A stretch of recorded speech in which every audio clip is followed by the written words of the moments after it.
అందరికీ నమస్కారాలండి. అందరికీ తెలిసిందే అమరావతి క్యాపిటల్ సిటీ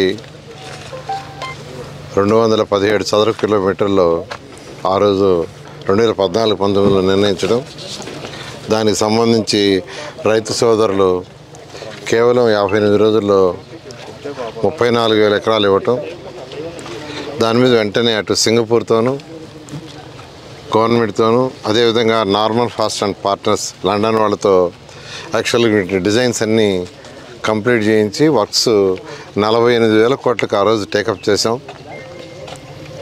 సిఆర్డీ దాదాపు 9,000 కోట్ల రూపాయలు ఖర్చు పెట్టడం జరిగింది. అయితే గత ప్రభుత్వం మూడు ముక్కలాటాడి రాజధాని ఎక్కడ లేకుండా చేసింది.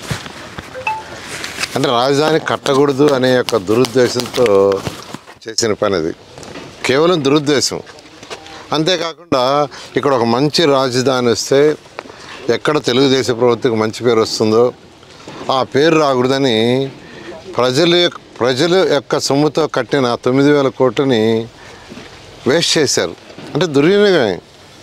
ప్రజల సొమ్ము ఎప్పుడూ దుర్వినియోగం చేయకూడదండి. కానీ గత ప్రభుత్వం అన్ని అవకతవకలు, ఆర్థిక వ్యవస్థను చిన్నాభిన్నం చేసింది, అమరావతి క్యాపిటల్ చిన్నాభిన్నం చేసింది, ఈ విధంగా పోలవరాన్ని చిన్నాభిన్నం చేసింది మొత్తం.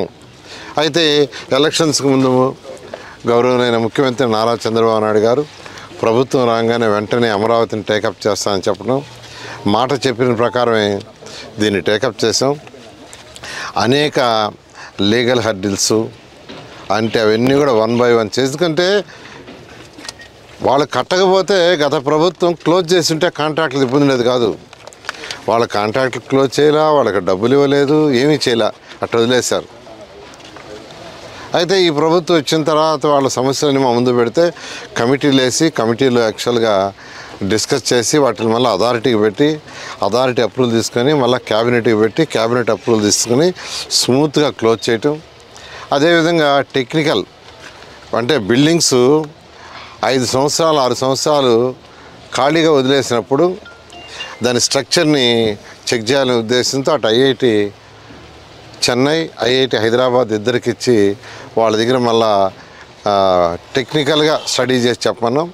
వాళ్ళు స్టడీ చేసి ఎటువంటి ఇబ్బంది లేదు, మీరు స్టార్ట్ చేసుకోవచ్చు. ఐకానిక్ టవర్స్ కానీ 5 టవర్లు కానీ అసెంబ్లీ కానీ లేదా ఏదైతే అధికారుల కోసం కట్టారో ఆ బిల్డింగ్స్లో ఏమీ చెక్కు చెదరలేదు, స్టార్ట్ చేయమంటే యాక్చువల్గా అవన్నీ కూడా మళ్ళా రీటెండర్స్ పిలిచి ఆ తర్వాత దాదాపు అందరూ ఆల్మోస్ట్ మొత్తం స్టార్ట్ చేశారు. అయితే కొద్దిగా వర్షాలు పడటం వల్ల వాళ్ళు వర్క్ చేయడానికి కొద్దిగా ఇబ్బంది ఉంది. ప్రస్తుతం 10,000 మంది లేబరు, దానికి సంబంధించిన మిషనరీ అంతా ఉంది. ఈరోజు యాక్చువల్గా ఇప్పుడు షాపుంజీ కంపెనీ వాళ్ళు ఏదైతే కడుతున్నారో దాన్ని విజిట్ చేశాను నేను. ఎల్ఎన్టీ వాళ్ళు కట్టే దాన్ని విజిట్ చేశాను. ఇక్కడ ఎల్ఎన్టీ వాళ్ళైతే 21 టవర్స్లో 9 టవర్స్ పూర్తి అయిపోయినాయి, మిగతా టవర్స్ పార్షియల్గా పెండింగ్ ఉన్నాయి. మొత్తం 273 స్లాబ్స్ వేయాల్సి ఉంటే అందులో 68 మాత్రమే గ్యాప్ ఉన్నాయి. ఇవన్నీ కూడా డిసెంబర్ ఎండింగ్కి పూర్తి అయ్యేటట్టుగా యాక్చువల్గా వాళ్ళు ప్లాన్ చేస్తున్నారు. ఇవన్నీ పెద్ద కంపెనీలు ఇవి. వీళ్ళందరూ షీర్వాల్ టెక్నాలజీ మైవాన్ దాంతో చేసేది. అదేవిధంగా అంటే మొత్తం 1995 ప్లాట్స్ ఎన్జిఓస్ ప్లాట్స్. అదేవిధంగా ఈ షాపుంజీ వాళ్ళు 168 స్లాబ్లు వేయాల్సి ఉంటే బ్యాలెన్స్ కేవలం 30 మాత్రమే ఉన్నాయి. ఈ 30 కూడా డిసెంబర్ ఎండింగ్ లోపలే కంప్లీట్ అయ్యేటట్టుగా వాళ్ళు ప్లాన్ చేశారు. మెటీరియల్ అంతా తెచ్చుకున్నారు. 14 టవర్లు. ఈ 14 టవర్లో 11 టవర్లు అయితే పూర్తి అయిపోయినాయి. ఇంకా కేవలం ఒక 5 టవర్లు మాత్రం ఇన్కంప్లీట్గా ఉన్నాయి. ఎదురుగా చూస్తే అక్కడ కొన్ని టవర్లు 1 ఫ్లోర్ పెండింగు, ఒకటి వచ్చి 2 ఫ్లోర్లు, అట్టా 68 స్లాబ్స్ వేయాల్సింది ఉంది. అవి కంప్లీట్ చేస్తే ఈరోజు యాక్చువల్గా షాపుంజీ వాళ్ళు 1,140 మందికి గెజిటెడ్ ఆఫీసర్స్కి గెజిటెడ్ టైప్ 1 టైప్ 2 అందరికీ వస్తుంది. ప్యారలల్గా యాక్చువల్గా ఇంటర్నల్ ఇన్ఫ్రాస్ట్రక్చర్ కూడా యాక్చువల్గా స్టార్ట్ చేశారు. పుట్టి పెట్టడం కావచ్చు, పుట్టి అయిపోతే ఫ్లోరింగ్ కూడా అయిపోతే ఇంటర్నల్ ఏదైతే చాలా చేస్తారో దీంతో క్లబ్ హౌసెస్ కూడా యాక్చువల్గా టేకప్ చేశారు, పోడియంస్ టేకప్ చేశారు. ఇవన్నీ కూడా ఎటువంటి పరిస్థితుల్లో కూడా మార్చ్ ఎండింగ్కి 100% అయ్యేటట్టుగా డిసెంబర్కి స్లాబ్స్ అయిపోతూ మార్చ్ ఎండింగ్ లోపల 100% ఫినిషింగ్ అయ్యేటట్టుగా, అదేవిధంగా ఇక్కడ roads, drains, sewerage, drains, sewerage కూడా మెయిన్ సివరేజ్ ఇంపార్టెంట్. అంటే ఇంట్లో నుంచి వచ్చే వాటర్ అంతా బయటికి ట్రీట్ చేసి పంపించాలి, సివరేజ్ ప్లాంట్ పెట్టాలి, అదేవిధంగా రోడ్లు ఉండాలి, అదేవిధంగా ఇక్కడ వాళ్ళకి యాక్చువల్గా కొన్ని వసతులు కావాలి. అందుకనే క్లబ్ హౌస్ పెట్టి క్లబ్ హౌస్లో వాళ్ళకి యాక్చువల్గా క్లబ్ హౌస్లోనే వాళ్ళకి స్టేషనరీ కావచ్చు లేదా ప్రొవిజన్స్ కావచ్చు ఆ స్టోర్స్ కూడా పక్కన పెట్టమని ముఖ్యమంత్రి గారు ఆదేశించారు. దాని మీద కూడా యాక్చువల్గా వర్కౌట్ చేస్తున్నారు. అదేవిధంగా ఇక్కడ 4000 అపార్ట్మెంట్స్, 4000 మంది ఇక్కడికి వచ్చిన తర్వాత 4000 అంటే ఆల్మోస్ట్ ఒక టౌన్షిప్, దాదాపు 4000 అంటే 10 ఇళ్ళు అంటే 16,000 ఓట్లు, 16,000 ఓట్లు అంటే ఒక నగర పంచాయతీ. ఇంత వచ్చినప్పుడు వాళ్ళకి హాస్పిటల్ వసతులు, పిల్లలు చదువుకుండాలి. అందుకనే ఎస్ఆర్ఎం, విట్టు ఇద్దరిని యాక్చువల్గా మనం పిలిచి మాట్లాడాము. వాళ్ళకి యాక్చువల్గా ఇద్దరు మెడికల్ కాలేజీ కడుతున్నారు.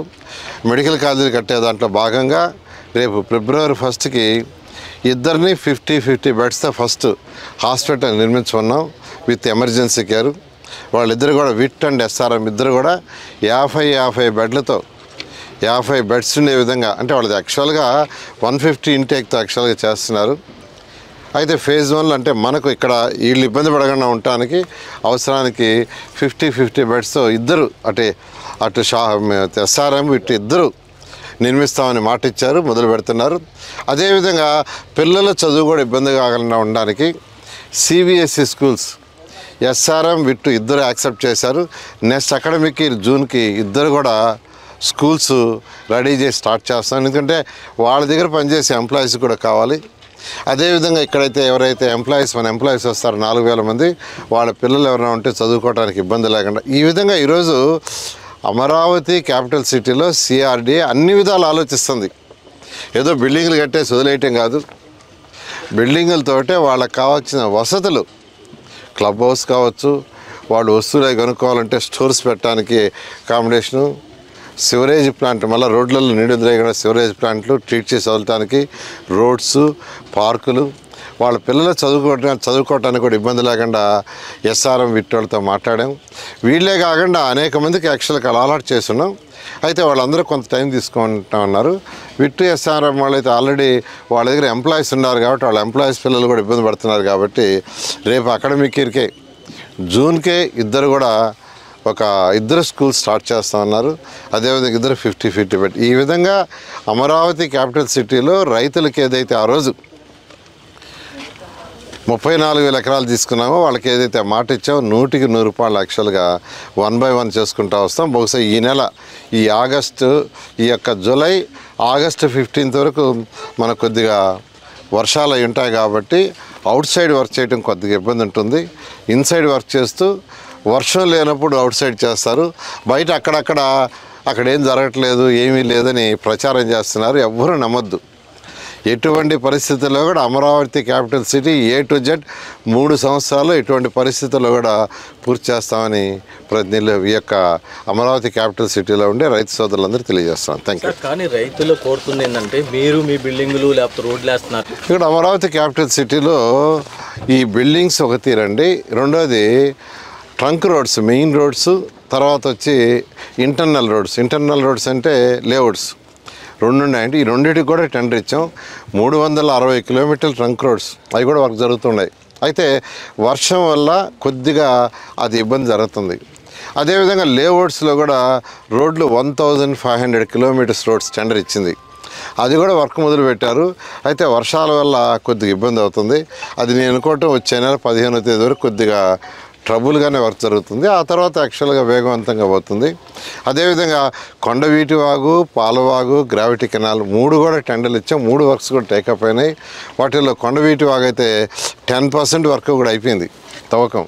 అయితే ఈ వర్షాల వల్ల ఏంటంటే కొద్దిగా ఇబ్బంది అవుతుంది. అది కూడా యాక్చువల్గా వర్షాలు తగ్గంగానే వాళ్ళు కూడా వేగవంతం చేయడం జరుగుతుంది. చాలా ఈ సింగపూర్ పర్యటనకి వెళ్తున్నారు కదా సార్, ఈ సీడ్ క్యాపిటల్ ఏరియా నుంచి వాళ్ళు వేరే ఏమైనా రిక్వెస్ట్ ఏమైనా చేస్తారు వాళ్ళు? అంటే యాక్చువల్గా గత ప్రభుత్వానికి అవగాహన లేక ఒక రాష్ట్రాన్ని ఎలా డెవలప్ చేయాలా, ఒక సిటీని ఎలా డెవలప్ చేయాలనేది తెలియక ఎంతో కష్టపడి 14-19లో వాళ్ళ ప్రైమ్ మినిస్టర్ని ముఖ్యమంత్రి గారు కలిసి వాళ్ళ మినిస్టర్ని కలిసి కమిటీలు వేసి డిస్కస్ చేసి అన్నీ చేసి సింగపూర్ వాళ్ళకి యాక్చువల్గా 1450 ఎకరాలు ల్యాండ్ ఇవ్వడం జరిగింది. దాంట్లో మంది 42%, వాళ్ళది 58% రేషియోతో స్విచ్ ఛాలెంజ్ మెథడ్లో యాక్చువల్గా ప్రాజెక్టు ముందుకు పోయే సమయంలో ప్రభుత్వం మారితే వాళ్ళ మీద కేసులు పెట్టారు. వాళ్ళని సింగపూర్ పోయి అరెస్ట్ చేశారు. సింగపూర్ గవర్నమెంట్ అనేది యాక్చువల్గా అందరికీ తెలిసిందే. వాళ్ళు చాలా హానెస్ట్గా ఉంటారు, చాలా సిన్సియర్గా ఉంటారు. వాళ్ళు పాకలాడరు. మనం ఎందుకు పిలిచామంటే వరల్డ్ మొత్తం వాళ్ళకి ఎస్టాబ్లిష్మెంట్ ఉంది.